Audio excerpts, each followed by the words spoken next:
I need to tell you about the smallest decision I made on a random Tuesday and how it somehow turned into the biggest one of my year. My name's Owen Bennett.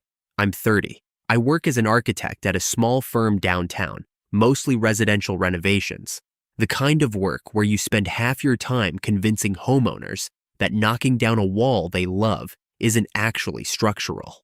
I'd been single for about a year at that point, not because of anything dramatic, just the slow drift that happens when two people realize they want different versions of a life, and neither one is willing to bend. Since then, I'd settled into this routine: work, gym, dinner alone, repeat. The kind of life that isn't unhappy exactly, just quiet in a way that stops registering as quiet after a while. That Tuesday started normal enough. Long day at the office, a client meeting that ran way over because the client kept changing his mind about countertop material like it was a referendum on his entire personality. And by the time I left the building, it was already getting dark and raining hard enough that the sidewalk had turned into a shallow river along the curb. I had my umbrella, this big black one I keep in my bag specifically for days like this, and I was walking toward the parking garage 2 blocks away, head down, moving fast, when I saw her. She was standing under the overhang of a closed bakery, pressed back against the door like the building itself might offer more shelter than it actually did. No umbrella, no jacket that could handle real rain, just a thin cardigan already soaked through at the shoulders. She had dark curly hair pulled into a bun that was losing the fight against the weather, and she was looking at her phone with the specific kind of frustration you only get when a rideshare app keeps canceling on you. I almost just kept walking, that's the honest truth. I was tired. I wanted to get to my car, and stopping for a stranger in the rain felt like exactly the kind of small inconvenience I usually let slide past me without much thought. But something about the way she was standing there, this mix of irritation and resignation, like she'd already accepted she was going to be stuck there for a while, made me slow down. "You waiting on a ride?" I asked, stopping a few feet from the overhang. She looked up, a little surprised, the way people get when a stranger actually talks to them instead of just walking past. "Trying to. Everything's either canceling or 20 minutes out because of the rain." "That tracks. Everybody's calling one at the same time." "Story of my life," she said, with this dry little laugh that didn't quite reach her eyes. "I'm Maya, by the way, since we're apparently doing small talk in a monsoon." "Owen," I said, "and we don't have to do small talk if you'd rather just glare at your phone in peace." "No, small talk's good. Distracts from the fact that I'm soaked." I looked at the umbrella in my hand, then at her, then made the kind of decision that felt smaller in the moment than it actually turned out to be. "Here," I said, holding it out. "Take this." She blinked at it like I'd offered her something stranger than an umbrella. "I'm not taking your umbrella." "You're standing under a bakery awning, getting rained on sideways. I've got like 2 minutes to the garage. You're going to be stuck here for 20 more, easy." "That's exactly why I shouldn't take it. You need it more than I do if you've got to walk." 2 minutes, I said again. "I'll survive being a little wet. You've got an actual wait ahead of you." She studied me for a second, the kind of look that wasn't suspicious exactly, just careful, like she was trying to figure out if there was a catch somewhere in the gesture. "Why?" "Why what?" "Why give a stranger your umbrella? Most people would just keep walking."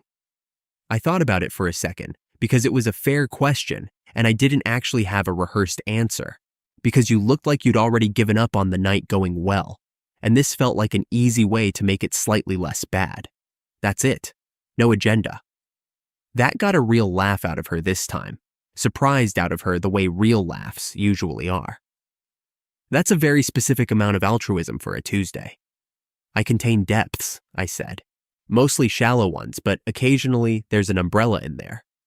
She took it then, fingers closing around the handle carefully, like she was still deciding whether accepting it obligated her to something. "I don't even know how to repay this. It's a nice umbrella." "You don't have to repay it. That defeats the purpose. At least let me get your information so I can mail it back to you or something." "Keep the umbrella," I said. Consider it a very low-stakes act of charity that requires no follow-up." She looked at me for a second, something behind her expression I couldn't quite place, somewhere between amused and unconvinced. "Fine, but for the record, I don't love owing people things, even small things. It's going to bother me that I have your umbrella and you're walking 2 blocks in this." "Then don't think of it as owing me anything. Think of it as a stranger doing a normal, decent thing because it was raining and you needed it more than I did." That's annoyingly hard to argue with. I get that a lot. She smiled at that, actually smiled, and for a second, the rain and the canceled rides and the soaked cardigan seemed to matter a little less. "Well, Owen, thank you, genuinely." "Anytime, Maya. Stay dry under there." I walked off into the rain without the umbrella, and honestly, by the time I got to my car, I was thoroughly soaked, jacket clinging to my shoulders, hair dripping onto the steering wheel, and I didn't regret it for a second. There's something simple and good about doing a small, decent thing without expecting anything back from it. I drove home, changed into dry clothes, made dinner, and didn't think much more about it that night, beyond a passing thought that I hoped she'd gotten a ride okay. I want to be honest, I didn't expect to ever see her again. That's not how those moments usually go. You help a stranger, you both go your separate ways, and the interaction becomes this small, warm memory that doesn't connect to anything else in your life. That's what I assumed was happening here too. The next morning, I got to the office a little before 9, coffee in hand, mentally preparing for another round of countertop negotiations with my indecisive client, when our office manager, a woman named Renata, who runs the front desk like it's a small kingdom she takes very seriously, caught me as I walked in. "There's someone here to see you," she said. Said she didn't have an appointment, but it was important. I told her to wait in the small conference room. Did she give a name? "Maya something. Didn't catch the last name." I stood there for a second, genuinely confused, running through every possible reason a woman I'd met for 90 seconds under a bakery awning in the rain would show up at my office the next morning. None of the explanations I came up with made much sense, so I just headed for the conference room instead of guessing. She was sitting at the small table when I walked in, my umbrella resting against the chair beside her, dry now, looking a lot less dramatic than it had the night before. She looked up when I came in, and there was something nervous in her expression that hadn't been there during our rain-soaked introduction. "Maya," I said, "this is unexpected." "I know," she said. "I'm sorry for just showing up. I almost didn't, but then I figured if I didn't do it now, I'd talk myself out of it completely." I sat down across from her, setting my coffee on the table. "Talk yourself out of what exactly?" She took a breath, the kind people take before saying something they've rehearsed a few times in their head and are still nervous about delivering out loud. "I told you last night I don't love owing people things. That wasn't really about the umbrella. Or it was, but it was about something underneath the umbrella too." "I'm listening." "After you walked off last night," she said, "I stood under that awning for another 15 minutes waiting for my ride, and I kept thinking about how easy that whole interaction was. You didn't make it weird. You didn't make it about getting something out of it. You just did a normal, decent thing and walked away soaked without expecting credit for it. It really wasn't that complicated." "That's exactly the thing," she said. "Most of the men I've dated in the last few years, every nice gesture comes with this invisible invoice attached. Buy you a drink, expect a number. Hold a door, expect a thank you elaborate enough to justify the effort. Everything's a transaction dressed up as kindness. You gave me an umbrella and then just left. No lingering, no fishing for my number, no making sure I knew how generous you were being. I genuinely wasn't trying to make a point." "I know," she said. "That's why it stuck with me. I've spent the last year deciding that most acts of kindness from strangers, especially men, come with strings I just haven't found yet." "And then you didn't have any." I sat there for a second, processing the fact that the small, almost forgettable gesture from the night before had apparently lodged itself somewhere important in her thinking, in a way I hadn't anticipated at all. "So you came to my office, I said slowly. To tell me my umbrella had no strings attached. I came to my office, she corrected with a small laugh, because I work 2 blocks from here, and I figured out which firm you worked at from your badge clipped to your jacket last night, which, in retrospect, might have come across as slightly unsettling. A little, I admitted, mildly detective-like. I promise it's less alarming than it sounds.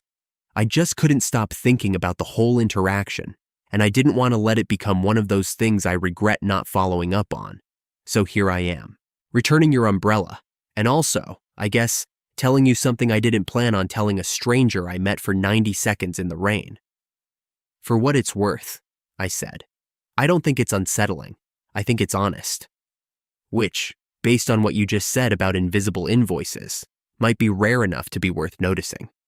She smiled at that, something easing in her expression, like she'd been bracing for me to react differently and was relieved I hadn't.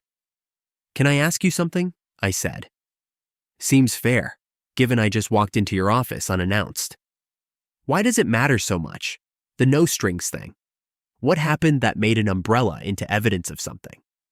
She was quiet for a second, looking down at her hands instead of at me. I came out of a relationship about a year ago, where every single kind thing my ex ever did, I found out later, was tracked, like a ledger. He brought it up during the breakup, this whole list of things he'd done for me that I supposedly hadn't appreciated enough. Drove me to the airport twice, helped me move apartments, paid for dinner more often than I did. None of it had ever felt like generosity. It had all just been deposits in an account he expected me to pay back eventually, with interest, in the form of staying with him even when I didn't want to anymore. That's a rough thing to carry into every interaction after. It made me suspicious of basic kindness, she said, which sounds dramatic, but it's true.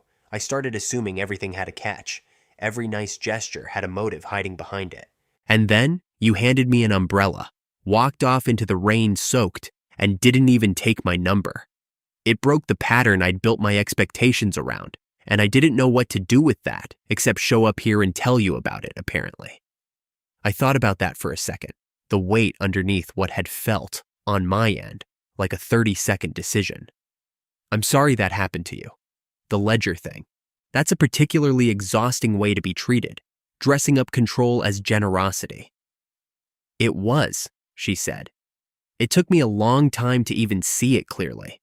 For most of the relationship, I just thought I was bad at appreciating things properly. You weren't bad at appreciating things. He was bad at giving them without conditions. She looked up at that, something shifting in her face, like she was hearing a version of the situation that finally made sense instead of one that left the blame sitting on her. Nobody's put it that simply before. It's not that complicated, honestly. Generosity that requires repayment isn't generosity. It's a loan with bad terms. That got a real laugh out of her, surprised and warm. I'm going to remember that. A loan with bad terms. That's exactly what it was. We talked for another 20 minutes in that conference room, well past the point where it made sense as a quick umbrella return, covering things that had nothing to do with rain or strangers or invisible ledgers. She worked in marketing for a nonprofit 2 blocks over. She'd grown up in 3 different states because her dad was in the military. She had this habit of laughing right before she finished a joke, like she couldn't help getting ahead of her own punchline. Eventually, Renata knocked on the glass door, giving me the kind of look that meant my 9:30 meeting was waiting whether I was ready or not. I should let you get to work, Maya said, standing and picking up her bag. I really did just come to return the umbrella. I didn't plan on turning it into a therapy session about my ex. For what it's worth, I didn't mind. And you can keep the umbrella, by the way. I have 3 more at home. I'm apparently an umbrella hoarder. That feels like it should be a personality trait listed on a dating profile. Reliable, employed, owns excessive umbrellas, I said. I'll workshop it. She laughed again, that same surprise sound, and headed for the door before pausing, hand on the frame, looking back at me with an expression that had shed most of the nervousness from when I'd first walked in. Can I ask you something else? She said, Before I lose my nerve completely. Go for it. Would you want to get dinner sometime? Not as a thank you for the umbrella. I want to be clear about that, given everything I just told you about invisible invoices. Just because I liked talking to you, and I think I'd like to keep doing that somewhere that isn't a borrowed conference room. I felt something warm settle in my chest, the specific kind of surprise that comes from a normal day quietly turning into something else entirely. Yeah, I said. I'd like that. And for the record, I wouldn't have read it as repayment either way. I think we're both just bad at letting nice things happen without overanalyzing them. Takes one to know one, she said, smiling. I'll text you. Renata already got my number for the front desk log, so I assume that's not against office policy. It's not against any policy I'm aware of. She left a few minutes later, and I sat in that conference room by myself for a second longer than I needed to, just letting the strangeness of the last 12 hours settle into something that made sense. A stranger under a bakery awning, a 2-minute walk in the rain, an umbrella with apparently more weight to it than I'd ever have guessed. We had dinner that Friday at a small Italian place near her office, and it was easy in the way that conversations are easy, when neither person is performing for the other. She told me more about the relationship that had taught her to distrust kindness, carefully at first, then more openly once she realized I wasn't going to flinch away from the heavier parts of it. I told her about my own quiet year of work, gym, dinner alone, repeat, and how something about that routine had started to feel less like peace and more like avoidance somewhere along the way. You know, she said, somewhere around dessert, I almost didn't come to your office that morning. I stood outside the building for like 5 minutes trying to talk myself out of it. What changed your mind? I realized if I walked away without saying anything, I'd spend the next few weeks wondering about it anyway, except without ever finding out if the wondering was worth it. So I figured I might as well find out properly instead of guessing. I'm glad you didn't talk yourself out of it. Me too, she said. Although for the record, showing up at someone's office unannounced is objectively a little intense. I want full credit for the bravery involved. Noted. Full credit given. A month later, she told me something that's stuck with me since. She said the reason the umbrella had mattered so much wasn't really about the umbrella at all. It was that for the first time in a long while, she'd been given something with no expectation attached, and it had unsettled her precisely because she'd forgotten that kind of thing still existed. She said most people, when they're hurt the way she'd been hurt, start treating every act of kindness like it's hiding something, and it takes a stranger doing something small and unremarkable to remind you that sometimes generosity really is just generosity. I think about that a lot, how close I came to just walking past her under that awning, head down, focused on getting to my car before the rain got worse. It would have been the easier choice in the moment, the one that required nothing of me except staying dry. But I think about what I would have missed if I'd made that easier choice, this whole unexpected thread of a relationship that started with something as small as a black umbrella and a 2-block walk in the rain. We've been together almost a year now. The umbrella still sits by her front door, the same one, slightly worn at this point from actual regular use instead of sitting forgotten in a bag. She jokes that it's the most consequential piece of weather equipment either of us has ever owned. I tell her it's just an umbrella, and she tells me that's exactly the kind of thing a person says right before admitting it changed their whole year. And honestly, she's not wrong. So tell me, if you saw a stranger getting soaked in the rain with no umbrella, would you have stopped the way I almost didn't? And have you ever had a small, forgettable act of kindness turn into something neither of you expected just because one person decided not to keep walking? Let me know down in the comments. And if this story moved you even a little, do me a favor, like the video, subscribe to the channel, and I'll see you in the next one.